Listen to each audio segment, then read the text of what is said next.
अब यहाँ पर कालिया नाग का प्रसंग आता है। यमुना नदी विष से भर गई थी, तो भगवान को कालिया नाग को बाहर निकालना है। अब ऐसे कैसे जाके कर दे। तो यहाँ सारे बच्चे खेल रहे थे, गेंद से खेल रहे हैं, बॉल होती है ना। तो श्री दामा की गेंद थी और श्री दामा बहुत गरीब थे, उनकी माता ने बड़ी दिक्कत से वो गेंद दिलाई थी, तो उसके लिए वो बड़ी खास थी। अब सब खेल रहे, कोई वहां गेंद फेंके, कोई वहां गेंद फेंके। भगवान के हाथ में गेंद आई, भगवान ने यमुना नदी में फेंकी। अब यहाँ आजकल के बच्चे बाहर खेलते नहीं, तो मुझे पता नहीं उनको पता होगा कि नहीं, पर हमारी उम्र तक मुझे लगता है हम बाहर काफी खेले हैं कि स्कूल से आते सब बाहर निकल जाते थे। तो जो खेले हैं उनको पता है कि जब भी कोई ऐसा खेल, ऐसा गेम खेला जा रहा है जिसमें बॉल होती है, तो अगर किसी ने बॉल इधर उधर फेंकी है तो क्या वाक्य का प्रयोग होता था? जिसने फेंका है वो ही लेकर आएगा। तो जैसे ही भगवान ने यमुना नदी में वो गेंद फेंकी, वो कहते ना कि ये अपने आप ही मुख से निकलता है। तो उसने सोचा भी नहीं, श्री दामा ने ये बोलने से पहले उसने तुरंत कह दिया जिसने फेंका है वही लेकर आएगा। भगवान को इसी मौके का इंतजार था। भगवान ने लगाई छलांग, यमुना नदी में कूद गए। अंदर कालिया नाग से भगवान का युद्ध होता है, वो हार जाता है और उसने कहा मैं कहां जाऊं, आप यहां नहीं रहने दे रहे, मैं बाहर नहीं जा सकता। भगवान कहते बाहर क्यों नहीं जा सकता? बोले आपका गरुड़ नहीं छोड़ता। गरुड़ सांप पकड़ते हैं। उसने कहा आपका गरुड़ मुझे नहीं छोड़ता। तब भगवान उस पर नृत्य करते हुए ऊपर आए थे। क्यों? क्योंकि भगवान ने कहा अब तुम्हें गरुड़ कुछ नहीं करेगा, क्योंकि अब मेरे पैरों के निशान तुम्हारे फनों पर है। अब वो देखकर वो तुमसे दूर हो जाएगा, पर यमुना नदी को छोड़कर जाओ।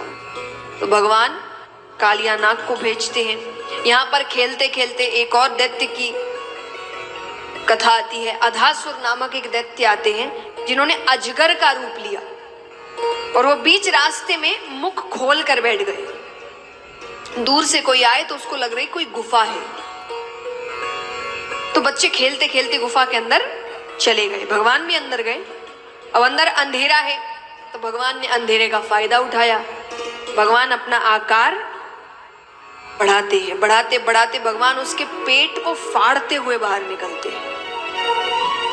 बच्चे फिर खेलते खेलते बाहर आ जाते हैं। सुखदेव जी यहाँ समझाते हैं कि इस कथा से सीख क्या है कि अधासुर मतलब कलयुग, संसार, इसके अंदर अगर भगवान को लेकर घुसोगे तो सुरक्षित बाहर आ जाओगे। अगर भगवान को बाहर छोड़ दोगे तो अधासुर अपना मुख बंद कर लेगा, फिर बाहर आना मुश्किल हो जाएगा। तो जाइए संसार में पूर्ण रूप से घुसिए, पर भगवान को साथ में लेकर, फिर दिक्कत नहीं आएगी। तो यहाँ पर सब खेलते खेलते अंदर गए, खेलते खेलते बाहर आ गए। एक कहानी सुनाती हूँ। कहानी मनगढ़ंत है पर सीख अच्छी है, उसी के लिए कहानी बनाई गई है। तो एक युवक है 30-32 साल का, सुबह उठता है, आंख खोलता है, सामने यमराज बैठे हैं। यमराज मतलब मृत्यु, अंत समय काल। अब वो यमराज को देखकर तो बौखला उठा। वो कहे ऐसे कैसे मैं जा सकता हूं? अरे इतना कुछ किया है, परिवार को कुछ नहीं पता, मेरे बिना कैसे रहेंगे? उनको तो कुछ भी नहीं पता। यमराज कहे मुझे नहीं पता, आज की जो लिस्ट निकली है उसमें तुम्हारा नाम है, इसीलिए मैंने कहा मनगढ़ंत है, आप इतनी बातें नहीं कर सकते। वो आएंगे और लेके चले जाएंगे। तो यमराज कहे कि आज की जो लिस्ट निकली है उसमें तुम्हारा नाम है। अब जैसा मैंने कहा मनुष्य अपनी होशियारी लगाता है, तो उसने क्या किया, वो कहे कि ठीक है, मुझे सुबह उठते ही चाय पीने की आदत है, एक कप चाय पीते और चलते हैं। तो यमराज ने कहा ठीक है। तो उसने यमराज की चाय में नींद की दवा मिला दी। यमराज सो गए। अब उसने लिस्ट निकाली तो देखा पहला ही नाम उसका है।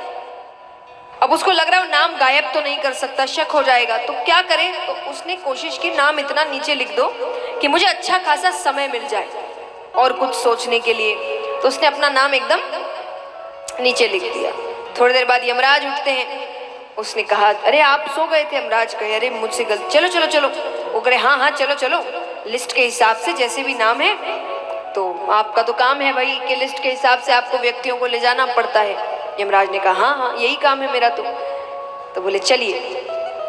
अब यमराज लिस्ट निकालते हैं। देखने ही लग रहे हैं कि यमराज ने कहा कि मैं जहां भी जाता हूं लोग मुझे कोसते हैं, गालियां देते हैं।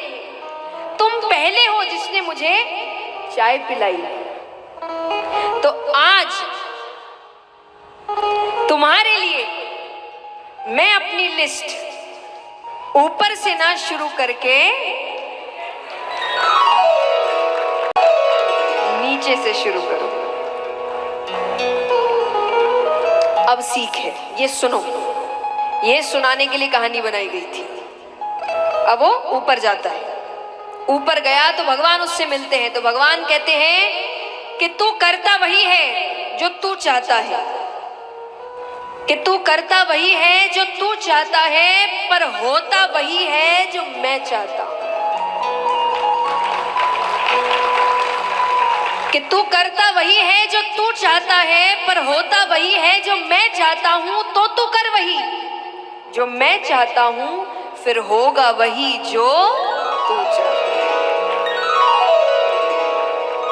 भगवान कहते हैं, मेरे दिखाए हुए रास्ते पर चलो, सब होगा, जो जो चाहिए ना सब मिलेगा, पर मेरे समय पर, तुम्हारे समय पर। हमारा समय, हम तो जल्दबाजी में ये मिल जाए, वो ही मिल जाए, ये भी हो जाए, वो भी हो जाए, मिलने के बाद सर पीटते हैं कि ये गलत हुआ, वो गलत हुआ, जल्दबाजी। भगवान ऐसे काम नहीं करते। और इसीलिए भगवान के लिए एक बहुत ही प्रसिद्ध कहावत है कि भगवान के घर देर है, देर का मतलब है धैर्य, समय लगेगा। जल्दबाजी में कुछ नहीं होगा, पर अंधेर नहीं होगा, ये पक्की बात है। कब होगा वो उस पर छोड़ो, तुम काम करते रहो, अपने कर्म पर ध्यान रखो।